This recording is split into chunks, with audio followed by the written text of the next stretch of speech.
Howdy, everyone. Welcome back to Ramble. My name is Richard. My name is Austin. Today's episode is on Dragonsteel Nexus. We had our very first panel ever that we ever been invited to and ever did at Dragonsteel Nexus, where we talked about world building, giving people advice, and talked about what makes world building great for us. So that's the rest of this episode. I hope you guys really enjoy it. Thanks, everybody.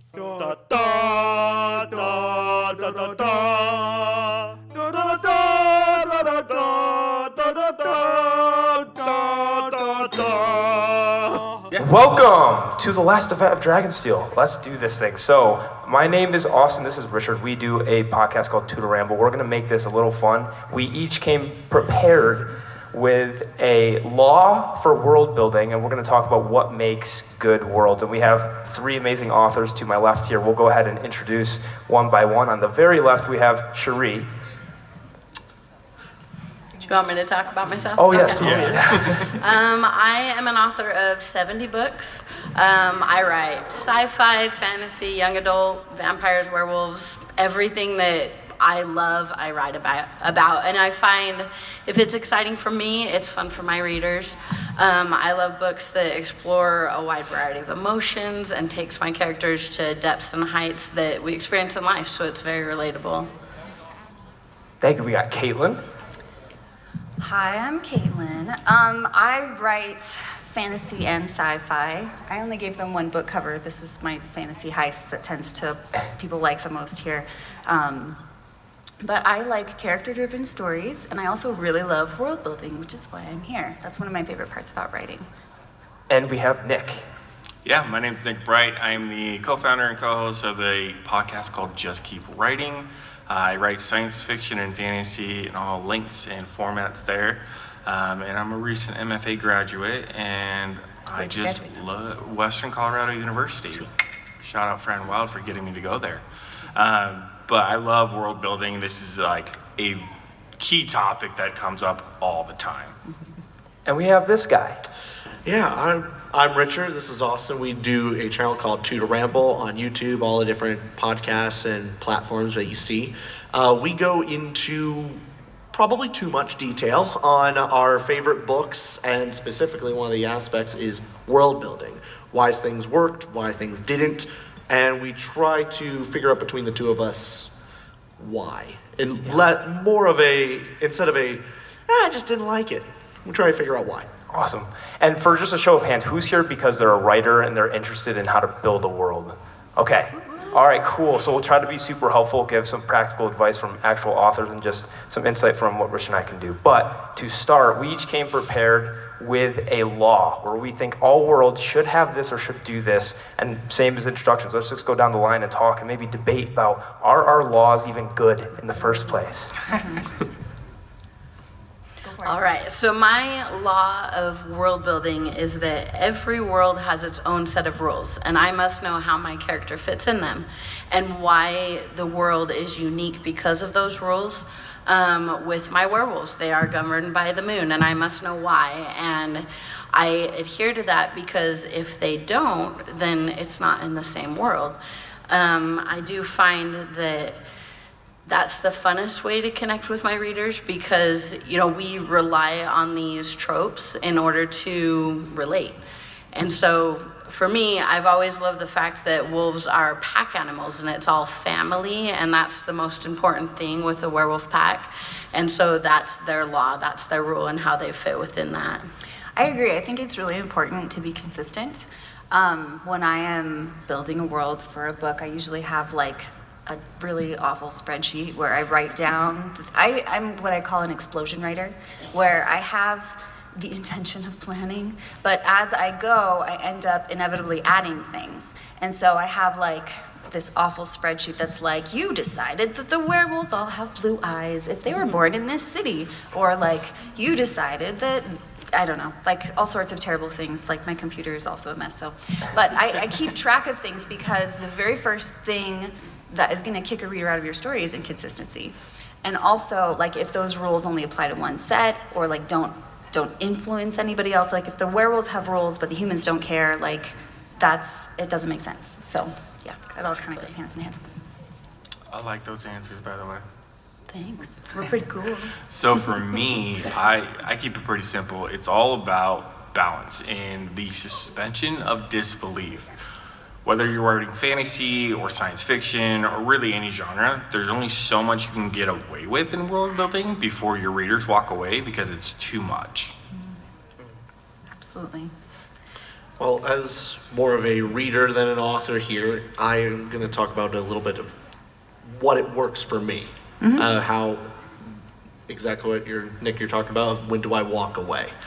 So, my law of world building is the reader must feel, not particularly know, the world was alive before they picked up the book. And I can go to little details of it. There is a big difference between telling your reader that, oh, this kingdom existed thousands of years ago, and there was this big battle and all these things. If you just tell the reader, that's one way to do it. It's another way to have your character come across a broken down statue with graffiti on it talking about the overthrow of the kingdom. You feel that you didn't tell the reader that there was a great battle and overthrowing of the kingdom, but you showed it. They can feel it. That right there, for you writers out there, that's called show, don't tell. Yes. That's It's also like called- the number one rule. It's also called Yeah. iceberging, where you don't always, like, you have more to share than is necessarily on the page. So you might not ever find out where that statue came from, but it's obvious that there's more to this world than there was. I want to argue with you a little bit about this law, though, because there is a point where readers, like, okay, all of you Sanderson readers are awesome at, like, just being thrown headfirst into a world with no context. Like, you walk through and you're like, Spren, yep, sure, I know what those are. And then, like, you have Kaladin who's dropping terms everywhere, but even Brandon stops for a second and says, Spren, well, he doesn't do it with Spren, actually, but he'll say, the colons, and then he'll have a little thing about the colons and where they came from. It's appropriate for the narration. It is not kicking people out, it's not paragraphs and paragraphs, but it is important occasionally to give some hard and fast detail so that your reader has something to hang on to. You need a little bit of grounding detail so you're not like, you can take a breath before you go back underwater.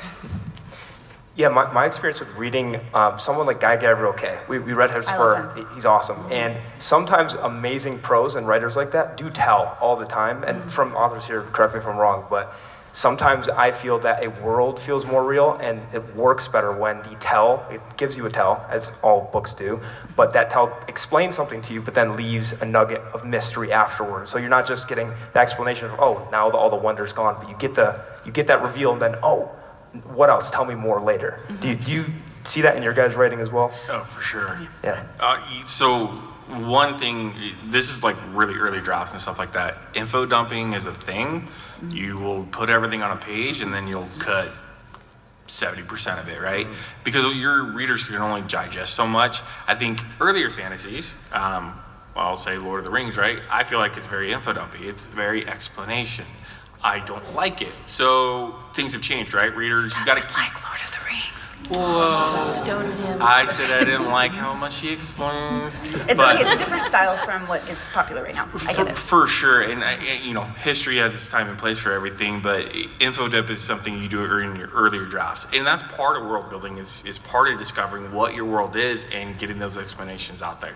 Absolutely. Oh, sorry. Oh, to push back a little bit, to argue with you on Lord of the Rings, feel like I gotta... Hey. Something Austin did mention is, just because you're telling doesn't mean you're explaining every mystery. I think one of the aspects of Lord of the Rings, why it works so well, is there is a lot of info dumping. But at the end of it, there's more questions. Oh, for sure. I've never, you don't read a section about the Ents without going, okay, now I know about them. Well, where did the Entwives go? That's another question. So I'm left with more questions than I was answered. I think there are really great examples of people breaking this rule in great ways. Like, if anybody's read A Deadly Education, like, who has read A Deadly Education? Oh my we got gosh, one. you guys. We got one, One, two. Oh, Three, Novik. 4. Like, please put it on your Goodreads list. It's so much fun. So it's like you went to Hogwarts, but Hogwarts is trying to kill you. Oh. And I mean, isn't Hogwarts already kind of trying to kill you? well, I feel like Hogwarts is like neglecting to people to the point where they die. Like the teachers are like, I would like it if people were alive at the end of the year, but really I'd rather go drink some tea in my office.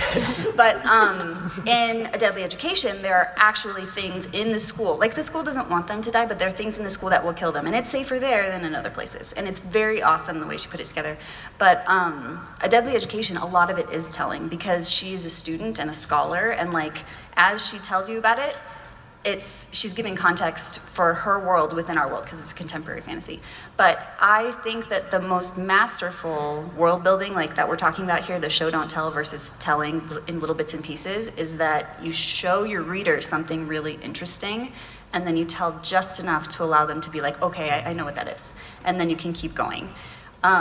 There's something that they call a gorilla in a telephone booth. Yeah. If you are walking down the street and you're like, or you're telling somebody, you know, I walked down the street and I saw a lamppost and I saw a car go by and then I saw a gorilla in a telephone booth and then I went across the street, like people are gonna be like, wait. Gorilla in a telephone booth, right?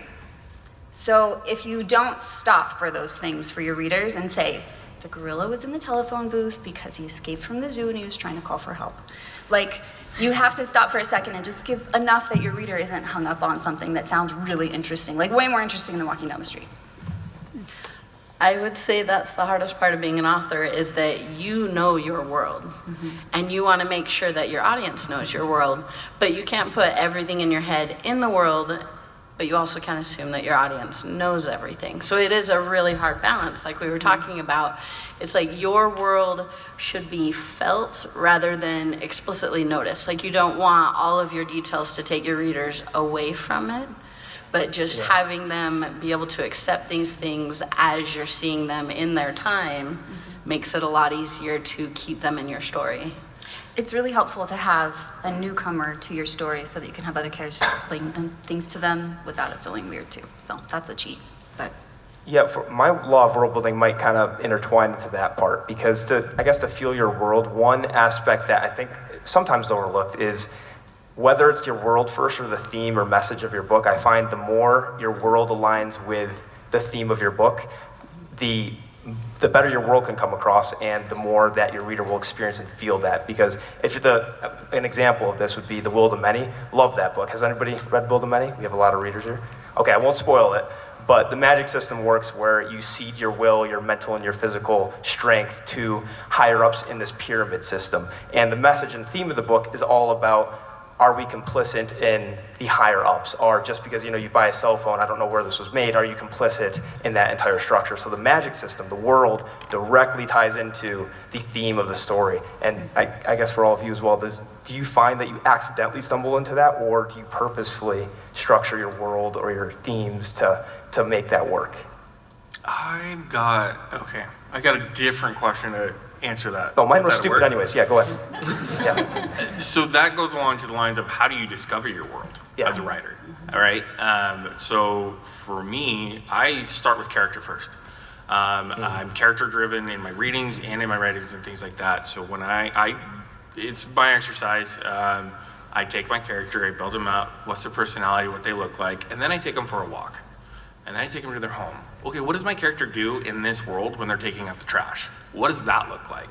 What does it look like when they go to the grocery store, when they're doing this, when they're doing that? I'm taking them and making them do mundane things that are boring, that will never get into the book, but it's how they move through the world and how they interact with the world with them. That's a character-focused way to do it that I do all the time. That's really cool. I think it's important to know what kind of world building you're doing, because based on who your audience is and what kind of story you're trying to write, it's going to be very different how much you share. Do you guys have any thoughts about that?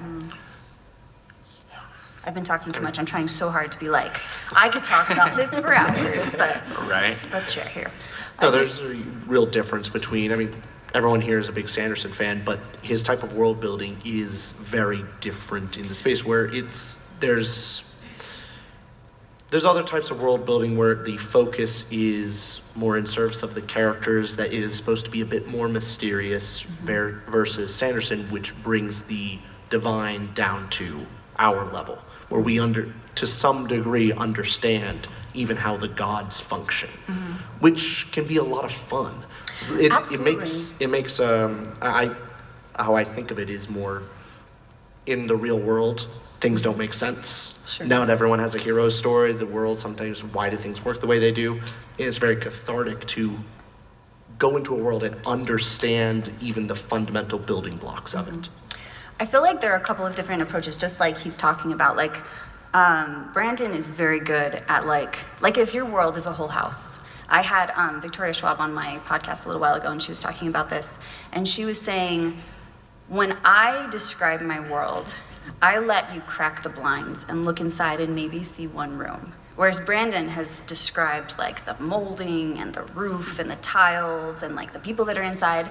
And I love both ways, but it depends on how long your story is going to be, like how many characters are able to, like, he has like the chapters in between that are like, here are the places in the world that you will never see again, but I'm going to show you. So it depends on what it is you're trying to do. If we boil it down, I know there's other exceptions, there's different ways, but we take those kind of two approaches of showing everything versus trying to show with just a small portion. What are the pros and cons of either one? Is it in some cases can explain too much about the world get in the way of the characters or the plot? What would you give advice on a aspiring author to, what should they focus on? And should they should they cut back on their world building to focus on characters, or should it not matter? I will say never cut back on world building. Build your world. You have to know it better than anyone else, even if you never share it. So you're going to write a book that is 100,000 words. You're probably going to have close to 1 million words written at some point about your world. That's inevitable. Like, you have to know it, because you'll build an entire city and then give 2 sentences about that city, and it makes it feel real, and no one's gonna know anything else about that city. I mean, it goes with cultures and people and politics. Like, you're gonna write so much more than you actually are gonna use, that you have to do it. But it does go into play, like, how much do you show and expose inside your world? And I think a lot, like, I keep thinking about narrator on this one as we're talking up here. What kind of narrator do you have? What kind of character are you having? So let's look at Harry Potter, for example. Harry Potter is very new to the wizarding world, so we learn with Harry Potter. Well, how does that story feel versus someone who's already in the world? They're there, and we have to get caught up to speed as the reader. I think that's an important piece to distinguish of how much can Harry take on at a time when he's learning about this new world before his head explodes, versus someone who's living it and you're just dropped in as a reader. How much can be given to the reader to take in and digest at that time? How do you keep track of that all? If you have 1 million words full of your world building, do you organize it a certain way? Where does that stay in your head? Encyclopedia. Yeah, Wiki. just all in there. I'm actually going to push back just a tiny bit on this, because some people are planners and some people are pantsers. And I think that planners tend to be more in the, I have 1 million words in world building, and they have the whole iceberg fleshed out. Like, all the tiny bit that you see that's in the story on the top, and then they have the whole bottom part, like, yes, I know every single bit. And I think with pantsers, people who write by the seat of their pants, they tend to write the iceberg, and then they have like the illusion of the underpart.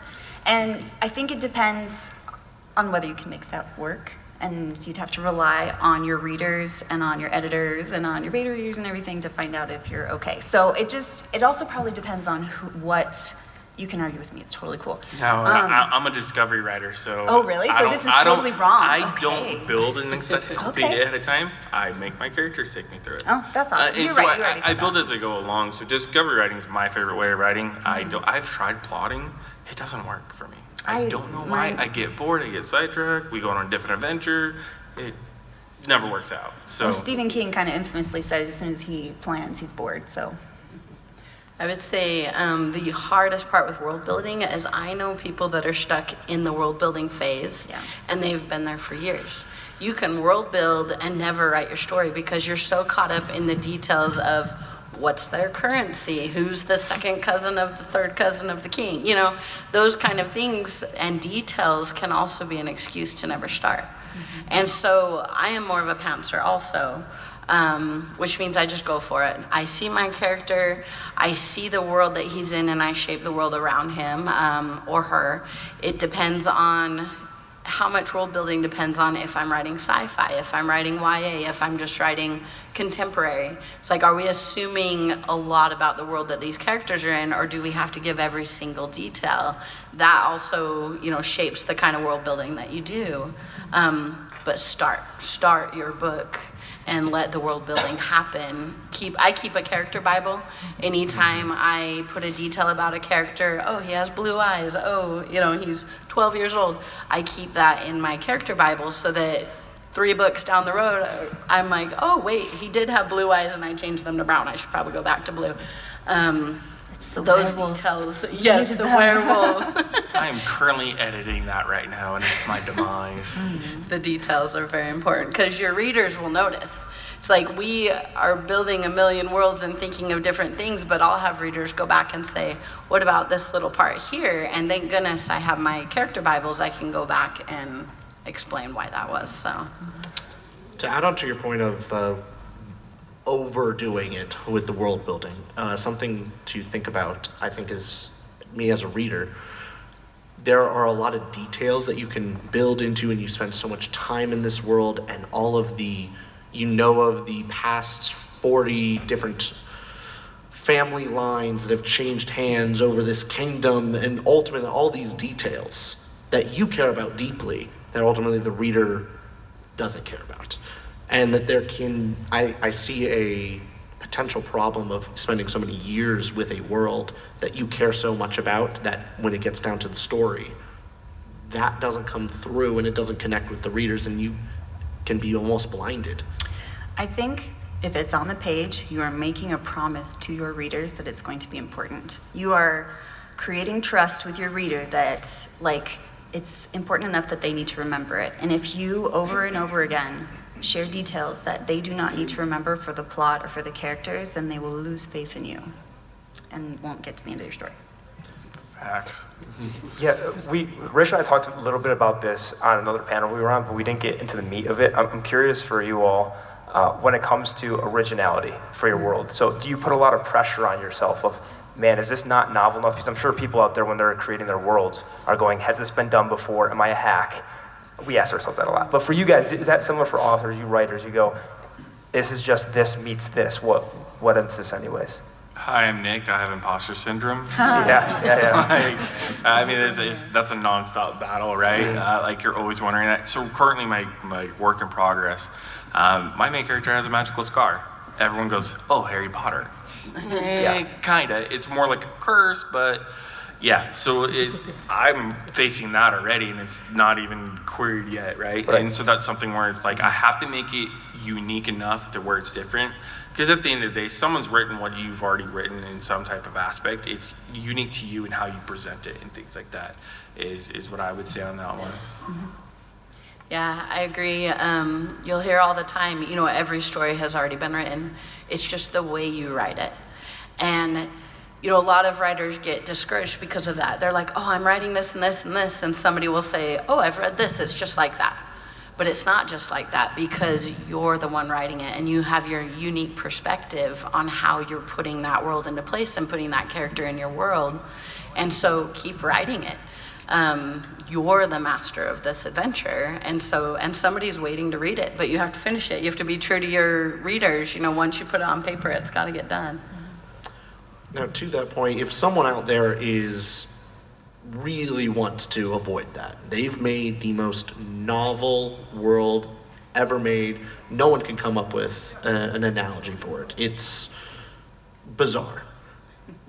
But it becomes so unique that it becomes untenable, where things start breaking down that they don't understand how they could put it on the page. Because I did hear some questions before on some previous panels of their magic system was so complicated that it ultimately was so hard to write in. At what point do you have an idea for a world that you think is really interesting, but you have to abandon for the sake of just the story is not working with it? And have you ever come across that? I'm gonna go with no, I haven't, because I'm character driven. So as my character discovers the world, like that's how I implement my rules and stuff like that. I don't preset rules for my character to fit into. So I haven't ran into that, but if you're making a magic system that's too complicated to put on paper, change your magic system. I think if your goal is to make something unique, then that's the wrong goal. I think your goal needs to be to write a good story and to have confidence that, like all of these lovely people have said, that your brain is weird enough that it'll be unique when you're done. What are you guys' thoughts on modern art? No comment. Come on, let's get into I'll comment. It mostly sucks. The banana? What? Yeah, that's a fun conversation. I think one of the, like, as we're talking about world building and stuff like that too, kind of a nugget of advice, right? You're not going to get it right the first time, second, third, fourth, fifth, 10th. Like, it's always going to be working. If you get published, you're still going to have issues with it internally, right? And so as you world build and stuff like that, just know, like, it's okay to make a mistake. It's okay not to have enough. It's okay to have too much. That's why writers groups are actually my favorite thing. I like them more than beta readers because it's other writers who can see technique and prose and stuff like that, not just massive plot holes.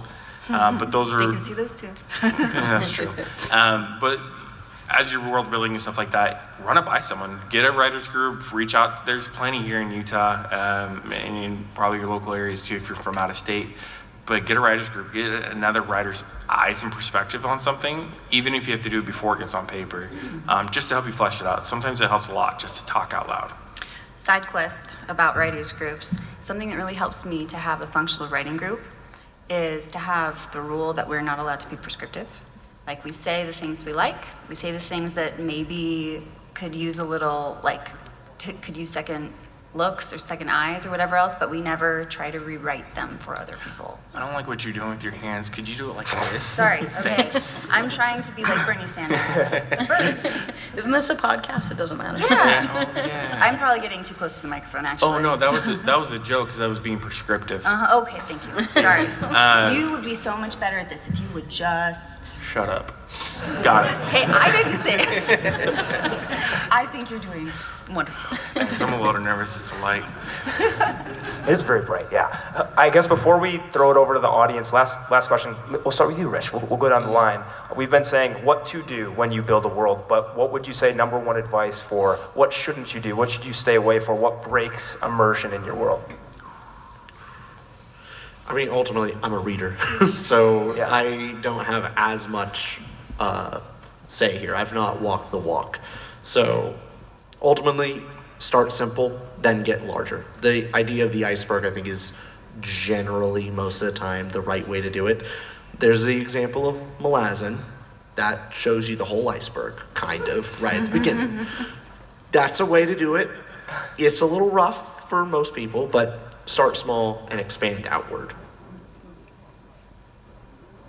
Let's go with that. Yeah. Cheree? I feel like I've talked a lot. I would say characters are complicated. People are complicated. If your character is human-based, they're going to be filled with human emotions. I would not make my world more complicated than my character because I am a character-driven writer. I don't want them to be questioning things about the world when instead we're taking our character through it. I think the most important thing, I mean, I think we've already like hit this question pretty hard because like in a lot of different ways. I think that you trust your readers, you don't try to explain too much, you don't try to, I think that that's the thing we worry about as authors is we really want you to understand this cool thing I've built, but readers are smart, they can get it, it's fine. So trust your readers. Nick, anything? Of what not to do? Yeah. Yeah. Yeah, I mean, there's plenty that I've done and won't do again. So, I mean, something that we focus on our podcast, right? We lift marginalized voices and stuff like that. And one of the big things that we look at is in world building or anything like that, right? Is don't take someone who's not you and code them differently. That's a big thing. I talked about in the other reading and writing science fiction panel, right? You build an alien species, but all it is Hispanic culture, but now it's alien and it's bad. Like, don't code something that exists today from a perspective that's not yours and make it Foreign. and gross and stuff like that. I think it's very important, in fantasy especially, that you don't lift anything out of the real world. I think it's really great to look at patterns through the world. You can Yes. say humans are humans no matter what. And you can see patterns that happen from here to the Far East. So it's okay to look at another culture and think, it is so cool that they have these cool pictures where if you press one part of it, you can pour water, and if you press the other part, poison comes out. But it's not okay to take that particular thing, which is a real thing, to take it and put it in your story without any context. You can't just take things. You can't just take legends or culture or anything else. Yeah. It's really important to think, what are the patterns about the way people are acting, and then to think about how they would act in whatever situation you're putting them in your secondary world if you're doing that. So, yeah. Awesome. We can leave about half the time for questions then, and line up in this left aisle here if you have any questions about world building whatsoever. I think the microphone might be next to the stand, so the first person in line, if they could bring that up, perfect. Awesome. And I have a timekeeper here. Let's try to keep the answers. We'll go about 2 minutes each so we can get through a bunch of questions as well. No, there's no one coming in after us. I can be here all night. Let's do it. Hi, guys. Hello. So the one question I had in regards to, so I'm building a world right now.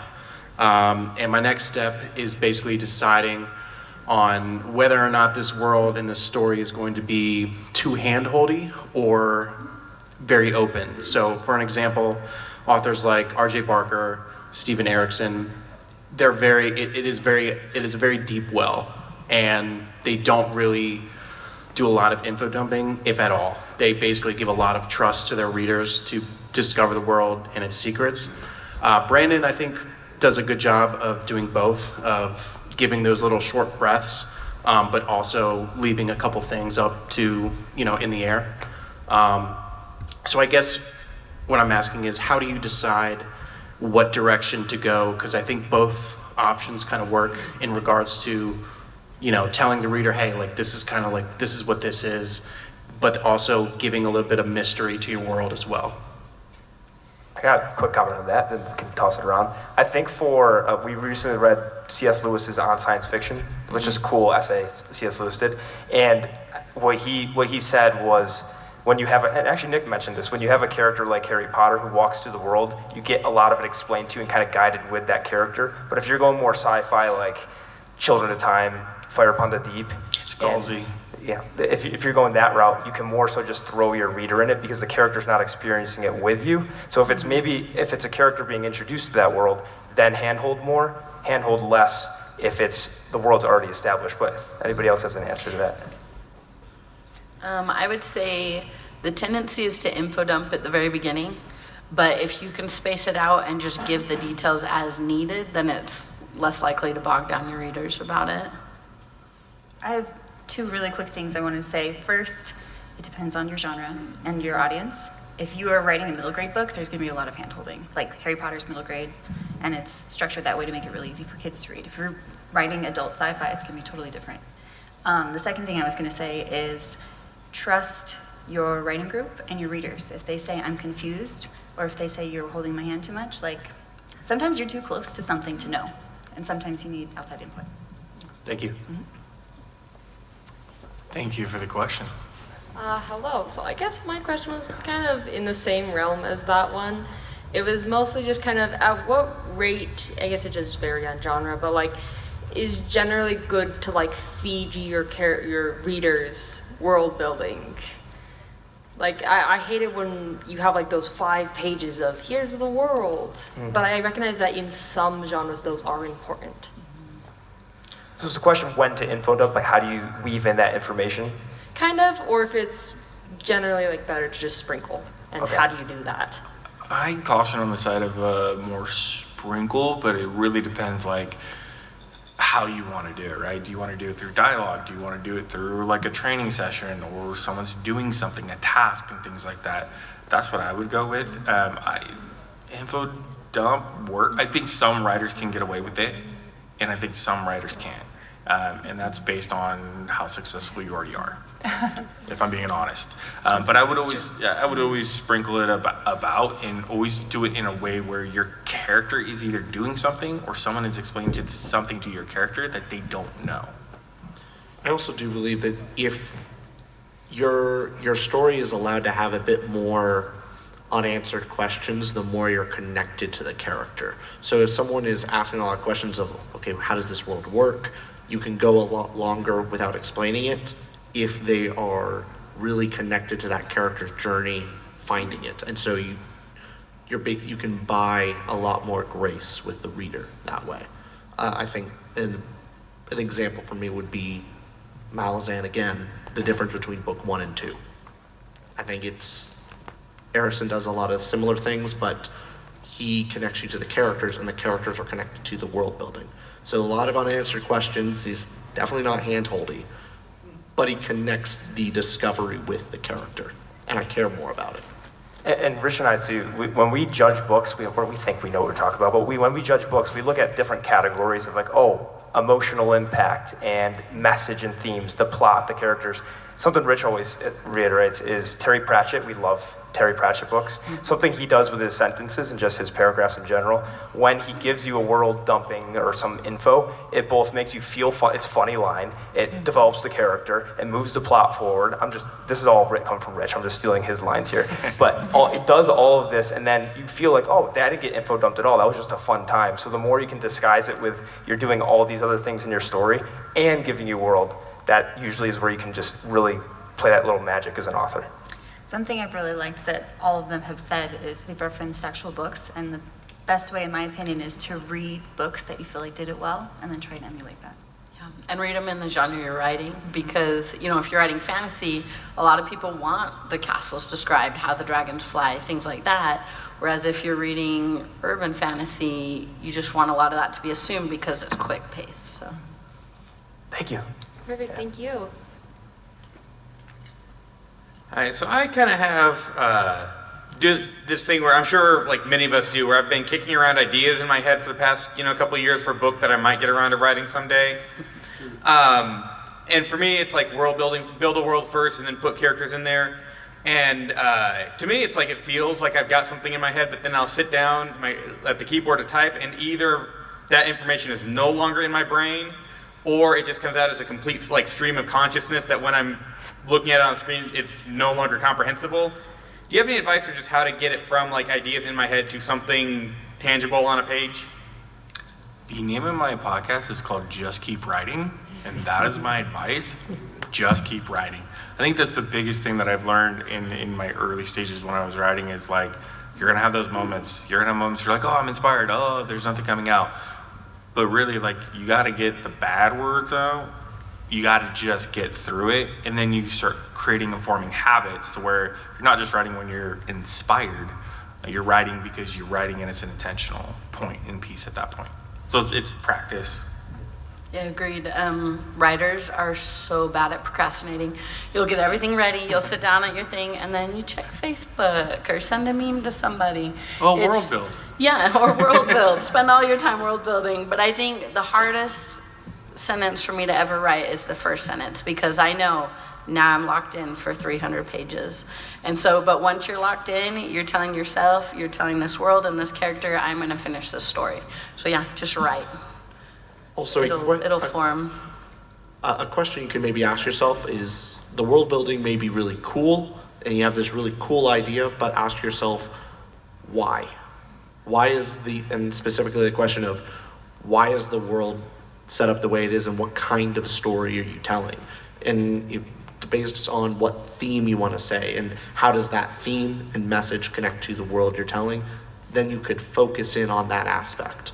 And maybe that will take some of the focus out of it, and you're not so scatterbrained. Thank you. Awesome. I was wondering if you have any thoughts on creating a distinct sense of tone or feeling for a specific world.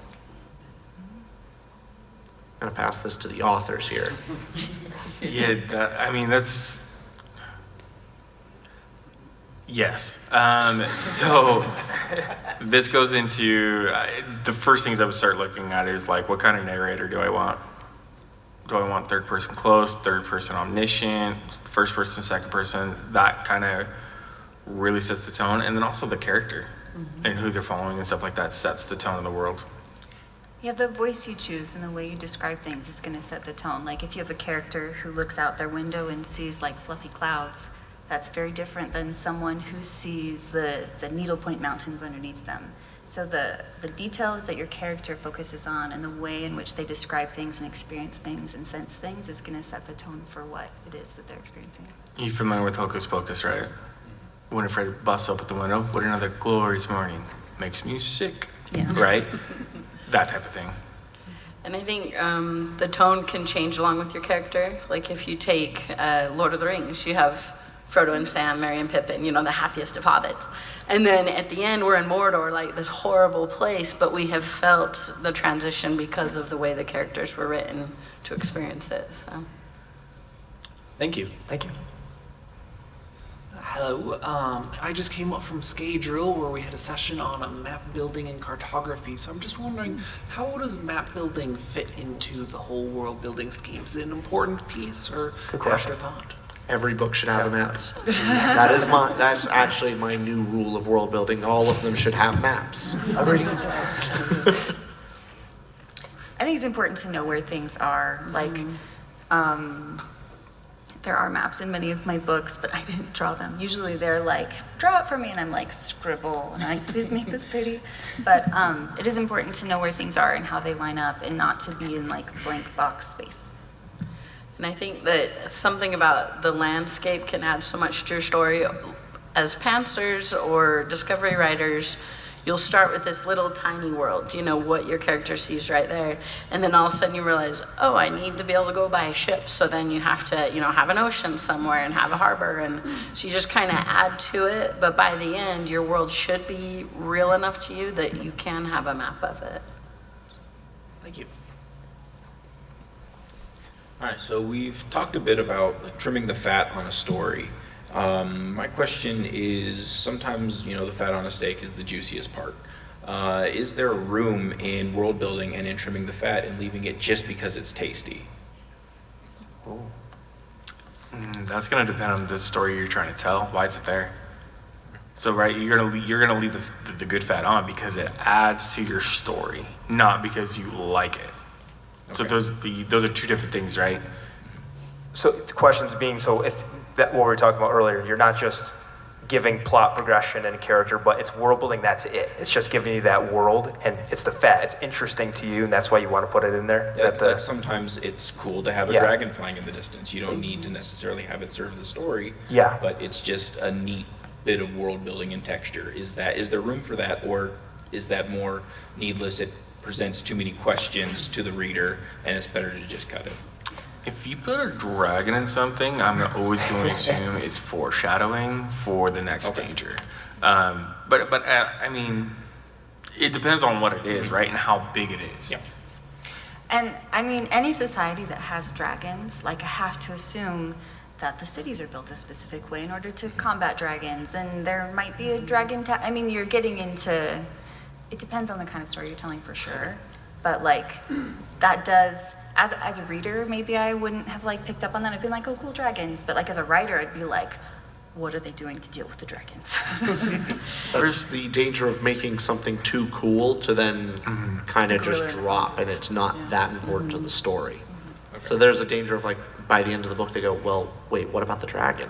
There's a dragon like 10 chapters back. Where is it? So there's a risk.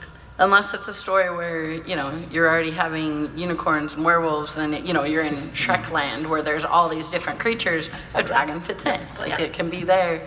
I would say sometimes the fat parts that aren't trimmed are some of my favorites. Like in Harry Potter where she's describing the food on the table. That's... The whole goal of writing is to immerse your readers into the book and have them feel like it could be real. And so if that's something that your details are adding, is that bit of realism for your character, then I think they're important.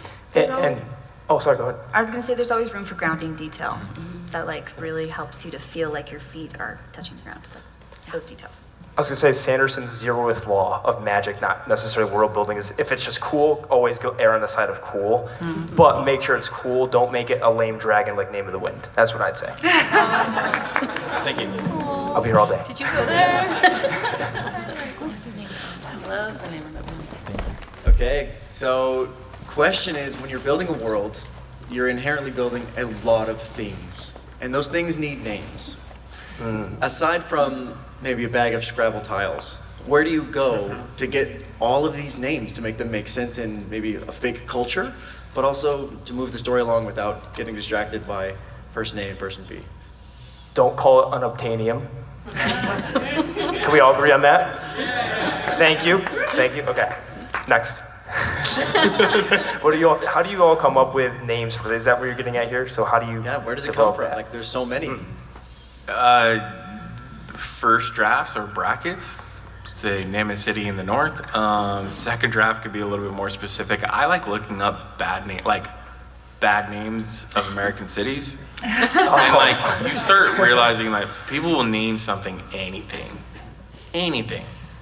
So for me, like depends on the culture that I'm centering things around. So is it a medieval English fantasy, right? So we're gonna go back in the history books and we're gonna look at that type of stuff. But if it's a futuristic cyberpunk story, well, we're gonna get a little crazy with it and everything's gonna be named after a corporation or some form of that, right? So I look it up and try to find stuff that fits. I like to spell things differently or phonetically to change it up. That too, because with looking at etymology and just a lot of the Roman-inspired books, so Red Rising, you get Empire Silence, you get some cool names because it's just got that Latin root. So when you look into, people have come up with cooler names before us. Like my work in progress, I use a lot of Sumerian words, like Gilgamesh is cool.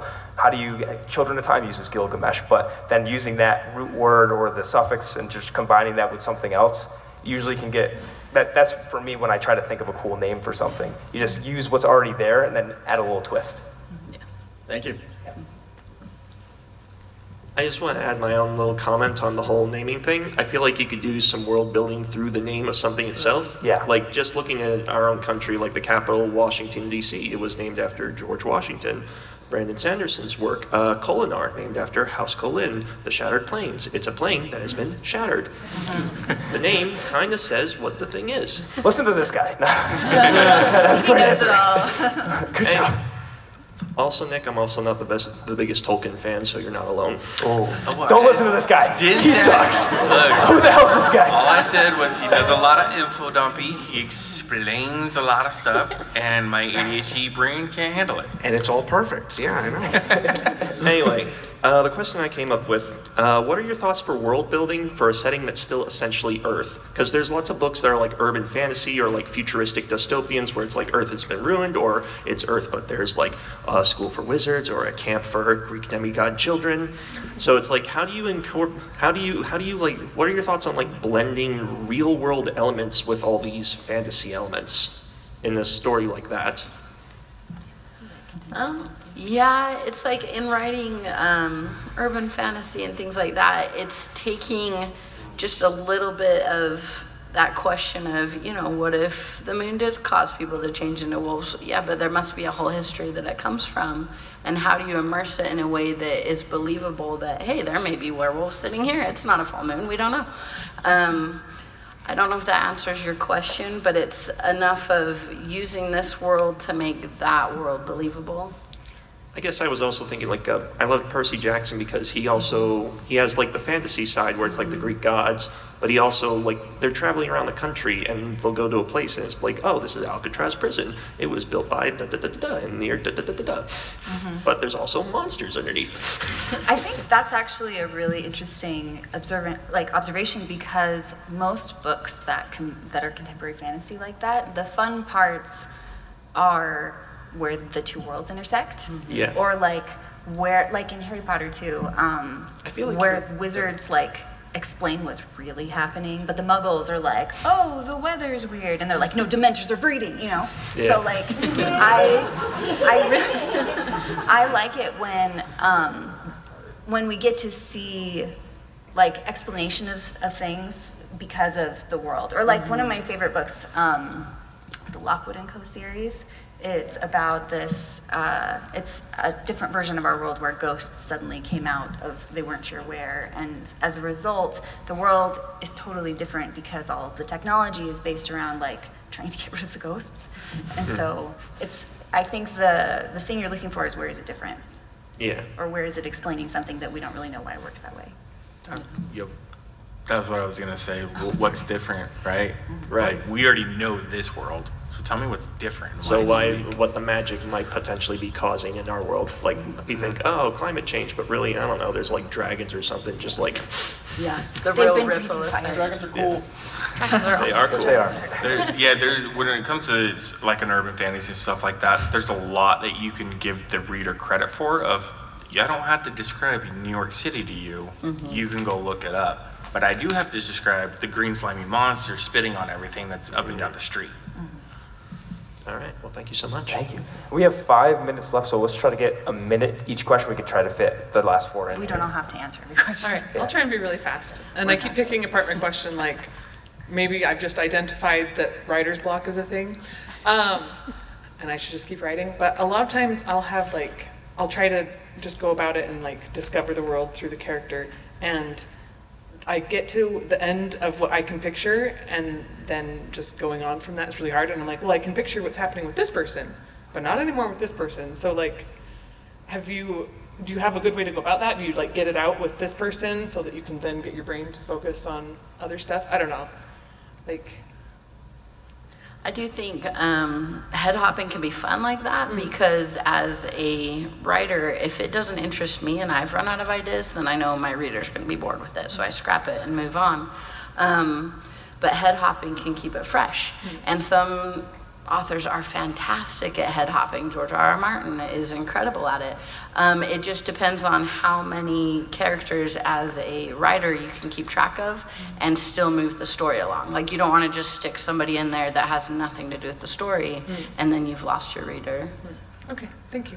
Thank you. Hello.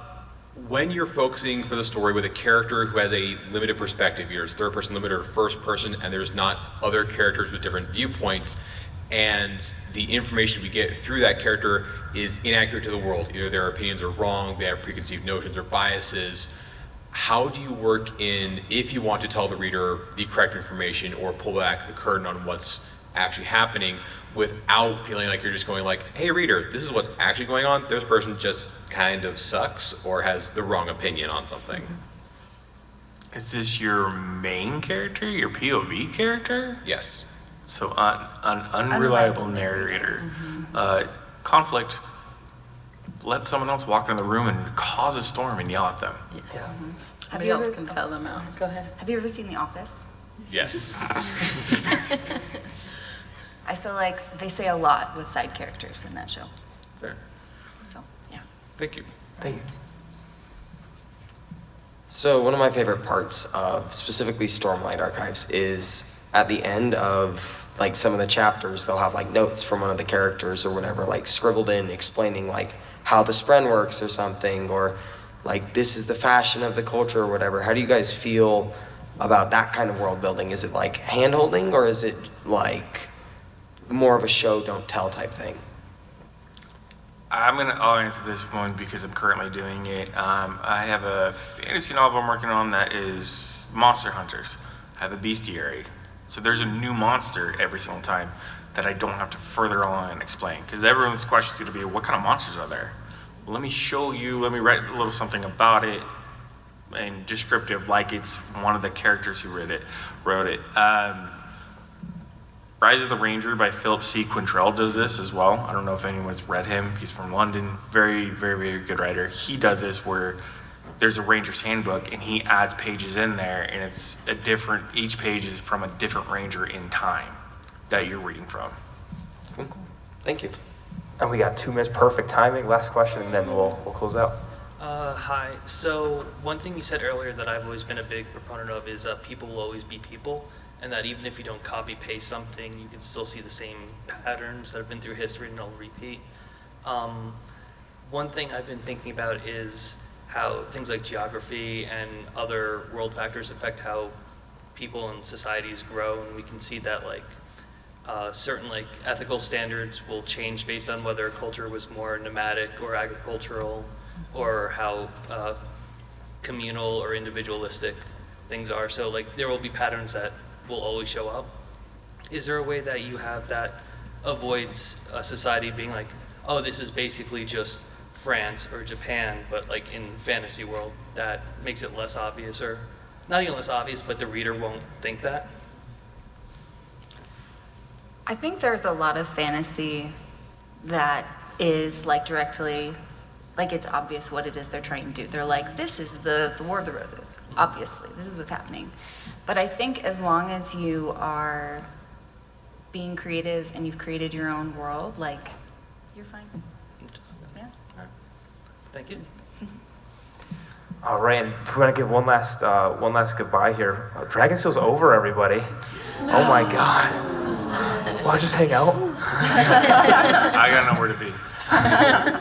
Welcome back. This is another episode of To Ramble. My name's and if you guys want to close, promote, and let them know all your books, because not panels or anything you'll be on, since we have nothing else left, just where can they find you? Cheree, do you want to go ahead and start? We can go down the line. Sure. I'm at ChereeAlsop.com.